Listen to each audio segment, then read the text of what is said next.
각종 챌린지 영상에 아이돌 그룹의 춤이나 게임 영상까지 끝없이 올라오는 콘텐츠에서 10대들은 눈을 떼지 못합니다.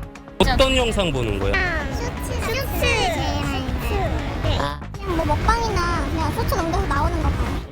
학교 시간, 이날 학생들이 많이 사용한 스마트폰 앱을 살펴봤습니다. 이미 2시간 가까이 쇼폼 영상을 본 경우도 있습니다. 하루에 3시간씩 그냥 빠져들고 이게 나가고 싶은데 하나만 더 하면서 막 못 자고. 쇼폼의 중독성은 특히 청소년들에게 크게 나타납니다. 10대뿐 아니라 10대 미만 아동 3명 중 1명 이상이 쇼폼 이용 시간 조절에 어려움을 겪는다는 조사 결과도 있습니다. 자녀들의 쇼폼 중독을 하소연하는 부모들도 늘고 있습니다. 부모님께 제출했는데 이제 당근마켓 같은 데서 이제 공기계를 따로 사서 이제 하는 경우도 많고. 쉽게 중독 상태, 의존 상태를 발생시키기 때문에 그런 전기업의 기능을 일시적이든 아니면 상당 기간이든 떨어뜨릴 수 있다라고 이야기하죠. 그런데도 플랫폼 기업들은 쇼폼 마케팅을 강화하고 있습니다. 카카오는 최근 다음 앱에서 쇼폼 탭을 열었고 네이버도 다양한 앱을 통해 쇼폼 서비스 제공을 늘리고 있습니다. 쇼폼 자체에 판매 사이트 링크를 걸거나 게임이나 쇼핑 등 청소년들 눈길을 끌만한 광고도 중간에 배치합니다.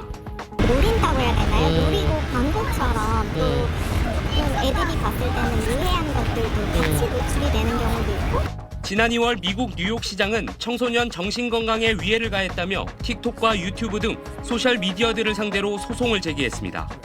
의도적으로 중독성 있는 플랫폼을 설계하고 청소년을 대상으로 유해한 알고리즘을 사용했다고 본 겁니다. 국내 플랫폼들의 행태도 크게 다르지 않은데 국내에선 아직 쇼폼에 대한 규제 움직임은 없습니다. SBS 엄민재입니다. 24살 김건희 씨가 짧은 동영상인 쇼폼을 보기 시작한 건 2년 전. 시간이 흐를수록 점점 빠져들었습니다. 한 편만 봐야지 하다가 그게 짧게 계속 보게 되다 보면 이제 막 5시간, 6시간 되기도 하는 것 같아요.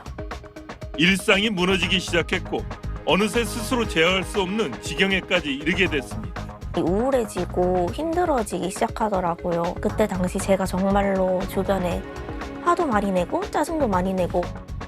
급기야 지난해에는 심각한 호흡곤란 증세까지 겪었습니다. 지하철에서 극심한 이제 우울감이랑 이제 통증을 느껴가지고 급하게 지하철에서 내려서 구급차를 불렀던 적이 있었어요.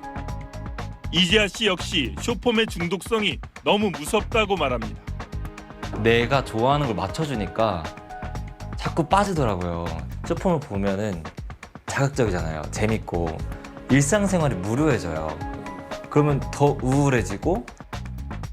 국내 한 조사에 따르면 1인당 쇼폼 시청 시간이 월 평균 46시간 29분으로 OTT 플랫폼보다 5배 이상 많습니다.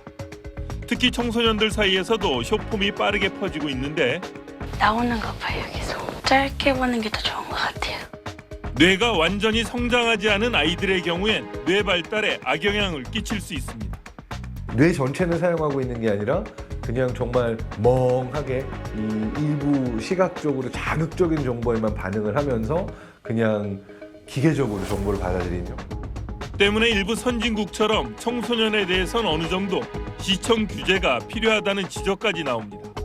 어느 정도로 연령 제한을 두고 있고 사용 제한을 두고 있는지에 대해서 제도적으로 규제하는 것이 좀 더 강화돼야 되지 않나.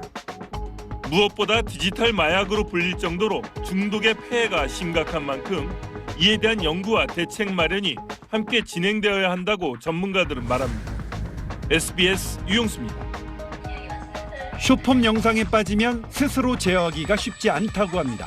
최근에 조카가 생겨서 아기 영상을 한번 보기 시작했더니 계속 뜨게 돼서 보고 있습니다. 그래서 중독 개념으로 설명하는데 학계에선 쇼폼 영상이 인간의 뇌신경계에 어떤 영향을 주는지 다각도로 연구했습니다. 야구장을 예로 들어보겠습니다. 갑자기 파울 타구가 돌발적으로 날아오면 자극에 반응하는 수동적 뇌신경계가 활성화됩니다. 반면 타자가 잘 때는 공이 홈런이 될지 지켜볼 땐 목표를 추구하는 적극적 집중력의 뇌신경계가 작동합니다. 중국 베이징 대학이 쇼폼을 과도하게 사용하는 대학생의 뇌를 분석했습니다. 그랬더니 보통 대학생들보다 더 활성화된 부위를 이렇게 오렌지색으로 표시했는데 바로 후동적 집중력의 뇌신경센터였습니다. 쇼폼 많이 보는 사람은 자극에 반응하는 신경계가 활성화된다는 의미입니다. 후동적인 뇌신경계가 활성화되면 집중력 결핍으로 이어진다는 게 의학적으로 입증된 내용인데요. 적극적인 뇌신경계가 떨어지다 보니까 쇼폼으로 본 건 잘 기억이 안 나고 내가 원래 하려던 일에 돌아가기도 어렵습니다. 쇼폼 과다 사용을 흔히 도파민 중독으로 설명하지만 이건 틀린 얘기입니다. 그보다는 현대인의 집중력 빈틈을 쇼폼이 파고들었다고 봐야 합니다. 무의식적으로 쇼폼 영상에 자꾸 손이 가는 건 왜 그런 걸까요? 최근 연구 결과를 보면 쇼폼 과도 사용과 가장 관련 깊은 인간의 정서는 바로 우울감이었습니다. 쇼폼 과다, 집중력 부족, 그리고 우울감. 어떤 게 먼저인지는 알 수 없지만 서로 악화시키는 건 분명합니다. 적극적 주의력을 발휘하지 못하고 수동적 주의력만 발휘해서 내 시간이 소비되고 끝에 갔을 때 남는 게 별로 없고 또 후회하는 것으로 이어질 수가 있겠습니다.